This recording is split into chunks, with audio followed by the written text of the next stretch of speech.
नमस्कार साथियों, राधे राधे। आज दिनांक 6 जुलाई, बज रहे सुबह के 6 और आज हम चर्चा करेंगे 6 जुलाई के इम्पोर्टेंट करंट अफेयर्स के क्वेश्चनों की। उससे पहले अपन रोज रिवीजन करते हैं, तो आज भी रिवीजन कर लेते हैं 5 जुलाई के इम्पोर्टेंट क्वेश्चनों की।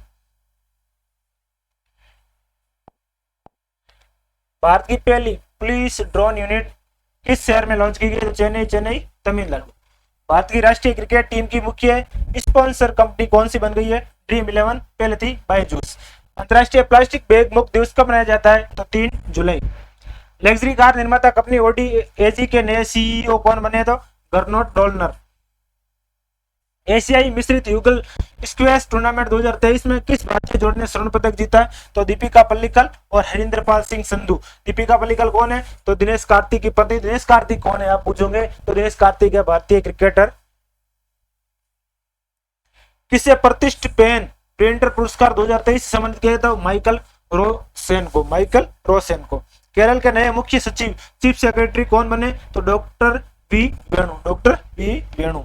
वैश्विक प्रतिस्पर्धा सूचकांक 2023 में भारत किस स्थान पर रहा? तो कौन से स्थान पर रहा? 40वें स्थान पर रहा। बात करते हैं आज के पहले क्वेश्चन की। उससे पहले मैं आपको बता दूं, आज हम केवल किसी कंट्री विशेष की चर्चा नहीं करेंगे, अपॉइंटेड व्यक्तित्व की चर्चा करेंगे जो या तो किसी पद पर उसका अपॉइंट किया गया है, यहाँ पर किसी पद पर रहते हुए उनको कोई पुरस्कार प्राप्त हुआ है। हाल ही में प्रतिष्ठित पॉइंट ऑफ लाइट पुरस्कार से किसे सम्मानित किया गया? तो किससे किया गया? तो राजेंद्र सिंह दत्त को किया गया। तो यह है राजेंद्र सिंह दत्त। कौन है? यह है राजेंद्र सिंह दत्त। तो यह कौन है? यह है ऋषि सुनक भारतीय मूल के यूके के प्राइम मिनिस्टर। यूके भारत सप्ताह समारोह के दौरान एक विशेष अवसर पर अनुभवी सैनिक राजेंद्र सिंह दत्त को यूनाइटेड किंगडम के प्रधानमंत्री ऋषि सुनक द्वारा प्रतिष्ठित पॉइंट ऑफ लाइट पुरस्कार प्रदान किया। किसके द्वारा? यूके के प्राइम मिनिस्टर ऋषि सुनक द्वारा। राजेंद्र सिंह दत्त अविभाजित भारतीय पूर्व सैनिक संघ के पीछे प्रेरक शक्ति रहे, जो एक संगठन है जो ब्रिटिश भारतीय युद्ध के दिग्गजों को एकजुट करने पर केंद्रित है। पॉइंट ऑफ लाइट पुरस्कार दत्त की असाधारण सेवा इन दिग्गजों को एक साथ लाने के उनके अथक प्रयासों का स्वीकार करता है। अब बात करते हैं नरेंद्र मोदी। आप जानते ही होंगे ये भारत के प्राइम मिनिस्टर है, यशस्वी लोक लाडले नरेंद्र मोदी जी, जो अभी विश्व के अन्य देशों की यात्रा कर रहे हैं। तो उनको यात्राओं के दौरान विश्व के कई देशों ने उनको अपना प्रमुख सम्मान है वो प्रदान किया। तो कौन कौन से देशों ने किया? तो किया मिस्र, फिजी, गिनी। अब बात करते हैं द्रौपदी मुर्मू। तो द्रौपदी मुर्मू को हाल ही में सूरीनाम का सर्वोच्च पुरस्कार प्राप्त हुआ है। सूरीनाम का सर्वोच्च पुरस्कार प्राप्त करने वाली एकमात्र भारतीय है। अब बात करते हैं योगी आदित्यनाथ, जो उत्तर प्रदेश के क्या है? सीएम है। उत्तर प्रदेश के सीएम है और 2.5 करोड़ ट्विटर पर फॉलो प्राप्त करने वाले एकमात्र यानी पहले सीएम है। अब बात करते हैं क्वेश्चन नंबर 2 की। हाल ही में भारतीय स्टेट बैंक ने किसे अपना मुख्य अधिकारी सीएफओ नियुक्त करने की घोषणा की है? कौन है? तो कामेश्वर राव कोंदावती।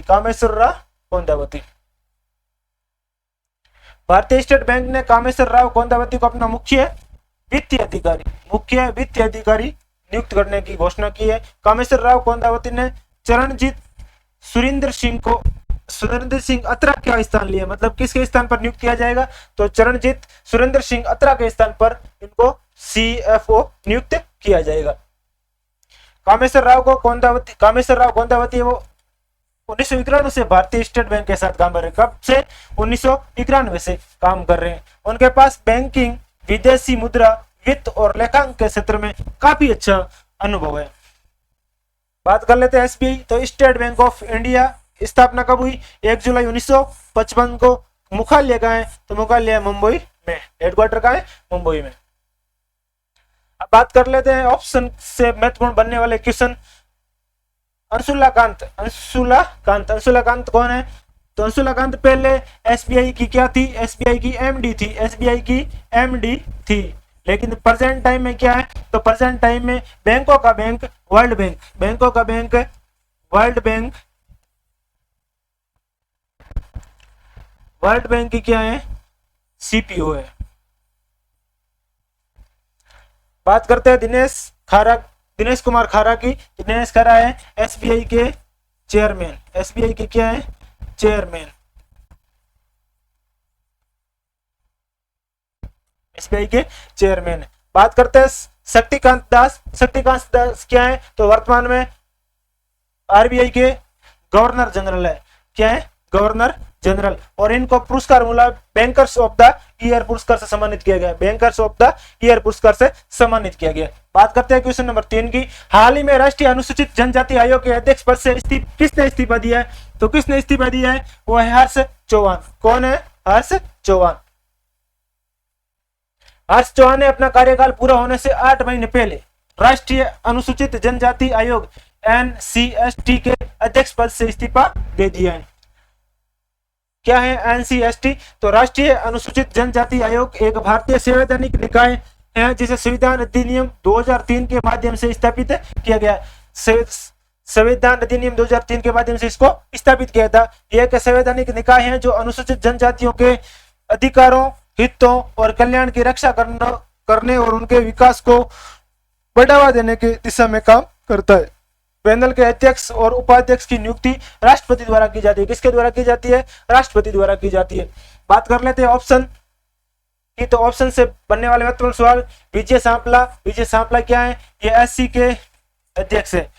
बात करते हैं हंसराज गंगाराम, ये हैं ओबीसी के अध्यक्ष। बात करते हैं इकबाल सिंह लालपुरा, ये हैं अल्पसंख्यक समुदाय के अध्यक्ष। किसके? अल्पसंख्यक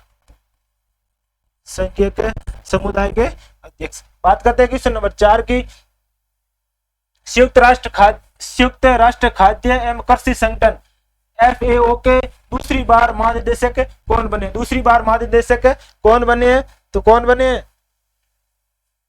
क्यू डोग्यू।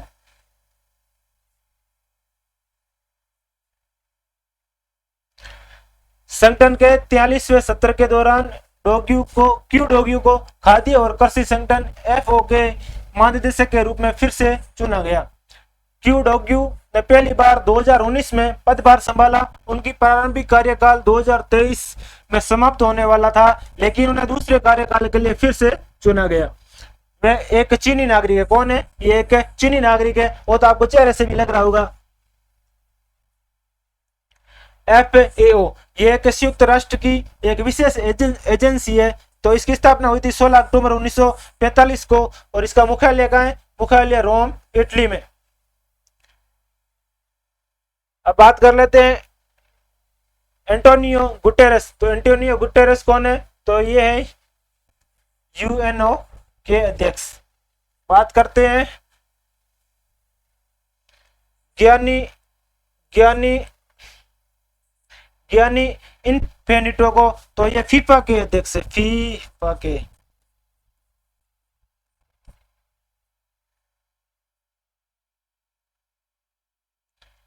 अब बात करते हैं क्वेश्चन नंबर 5। विश्व व्यापार संगठन WTO में भारत के राजदूत का कार्यकाल बढ़ाया गया है। इनका नाम क्या है?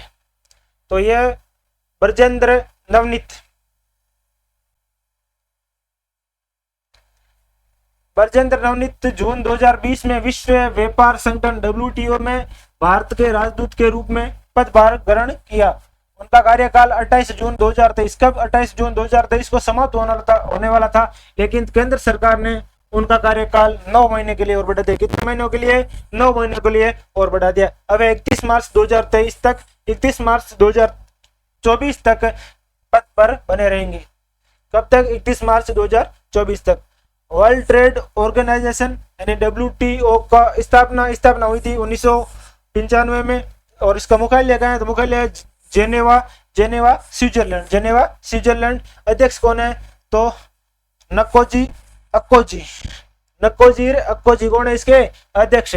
नकोजी अक्कोजी कौन है? तो वर्तमान अध्यक्ष और एकमात्र महिला अध्यक्ष, एकमात्र महिला अध्यक्ष।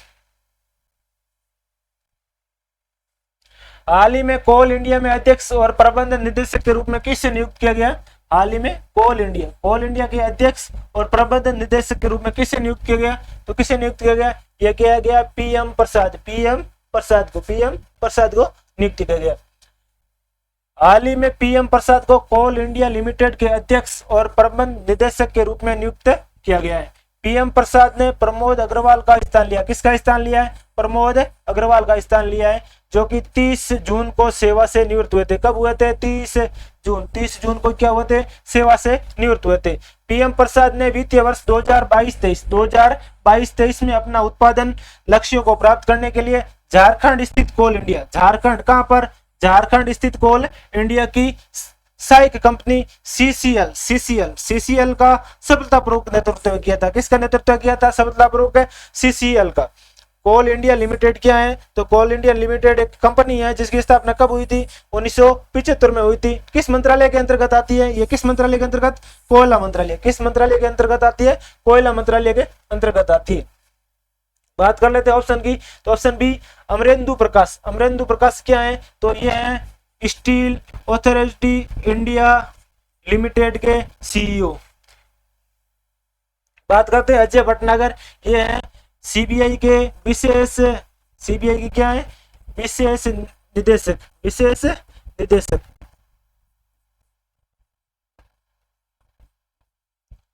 बात करते हैं अगले क्वेश्चन की। अगला क्वेश्चन है हाल ही में भारतीय महिला क्रिकेट टीम में जगह बनाने वाली असम की पहली खिलाड़ी कौन बनी? असम की पहली खिलाड़ी कौन बनी है? तो बनी है उमा छेत्री। उमा छेत्री के गरीब परिवार से आती है। उमा छेत्री भारतीय महिला क्रिकेट टीम में जगह बनाने वाली असम की पहली खिलाड़ी बनी है। उमा छेत्री असम के बोकाखाट की रहने वाली है और एक प्रतिभाशाली विकेट कीपर है। क्या है? प्रतिभाशाली विकेट कीपर और बल्लेबाज। बीसीसीआई महिला चयन समिति ने बांग्लादेश के खिलाफ 9 जुलाई से शुरू होने वाली कब शुरू होने वाली? 9 जुलाई से शुरू होने वाली क्रमशः 3 मैचों की T20 और 1 दिवसीय श्रृंखला के लिए भारतीय टीम की घोषणा की है। तो हिमा दास भी कहां से हैं? असम से हैं। ये क्या है? असम से धावक है और इनको असम सरकार ने डीएसपी पद दिया है, डीएसपी का पद दिया है। लवलीना बोरगोहान ये भी असम से है, इनको भी डीएसपी पद दिया असम सरकार ने। ये है मुक्केबाज एंड बॉक्सर है। ये क्या है? बॉक्सर।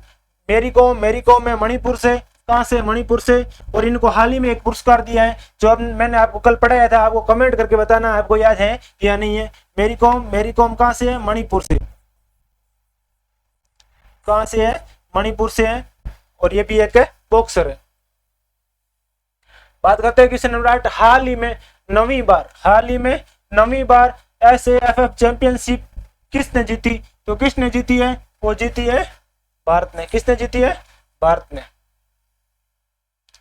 4 जुलाई। कब? 4 जुलाई को भारत ने पेनल्टी शूट आउट किसमें? पेनल्टी शूट आउट में कुवैत को 5-4 से हराकर 9वीं बार एसएएफएफ चैंपियनशिप की ट्रॉफी जीती है। बेंगलुरु के श्री कांतिरावा स्टेडियम का, बेंगलुरु में कांतिरावा स्टेडियम में निर्धारित समय पर 1-1 से बराबरी के बाद भारत ने पेनल्टी शूट आउट के जरिए फाइनल जीता। पेनल्टी शूट आउट के जरिए क्या जीता है? फाइनल जीता है। दक्षिणी एशियाई फुटबॉल महासंघ एसएएफएफ द्वारा शासित पुरुषों की राष्ट्रीय फुटबॉल टीमों की मुख्य फुटबॉल प्रतियोगिताएं। क्या है? मुख्य फुटबॉल प्रतियोगिताएं। इसकी स्थापना कब की गई? तो 1993 में। ये हर 2 साल में आयोजित किया जाता है। अब बात करते हैं एसएएफएफ की ट्रॉफी। तो इंडिया जीती है। तो इंग्लैंड ने क्या जीती है? तो इंग्लैंड ने T20 वर्ल्ड कप में मेंस, किसकी? T20 वर्ल्ड कप की मेंस 2022 का ट्रॉफी है। वो कौन जीता है? इंग्लैंड। इंग्लैंड। और T20 वुमेन 2022 का वर्ल्ड कप किसने जीता? तो ऑस्ट्रेलिया ने जीता है। अर्जेंटीना ने क्या जीता? तो अर्जेंटीना फीफा 2022 का कप जीता, फीफा 2022 का कप जीता है। बात करते हैं क्वेश्चन नंबर 9 की। हाल ही में वैश्विक स्तर पर सबसे गर्म दिन किससे घोषित किया गया है? हाल ही में वैश्विक स्तर पर सबसे गर्म दिन किससे घोषित किया है? तो वो घोषित किया गया है 3 जुलाई को। किससे घोषित किया गया है? 3 जुलाई को घोषित किया गया है। US national centre for environment, US national centre for environment prediction के आंकड़ों के अनुसार 3 जुलाई को वैश्विक स्तर पर सबसे गर्म दिन दर्ज किया गया। कब? 3 जुलाई को। 3 जुलाई को वैश्विक स्तर पर सबसे गर्म दिन घोषित किया गया है। औसत वैश्विक तापमान 17.01 डिग्री सेल्सियस को पार कर गया। औसत तापमान कितना? 17.01 डिग्री सेल्सियस को पार कर गया है। यह नया रिकॉर्ड तापमान अगस्त 2016 के रिकॉर्ड 16.9 डिग्री सेल्सियस से अधिक था। इसकी वजह अल नीनो एक क्या है? जल धारा है, उसका असर बताया जा रहा है। अमेरिका हाल ही में चरम मौसम के कारण भीषण गर्मी से जूझ रहा है। अमेरिका भी भीषण गर्मी से जूझ रहा है। जब वायुमंडल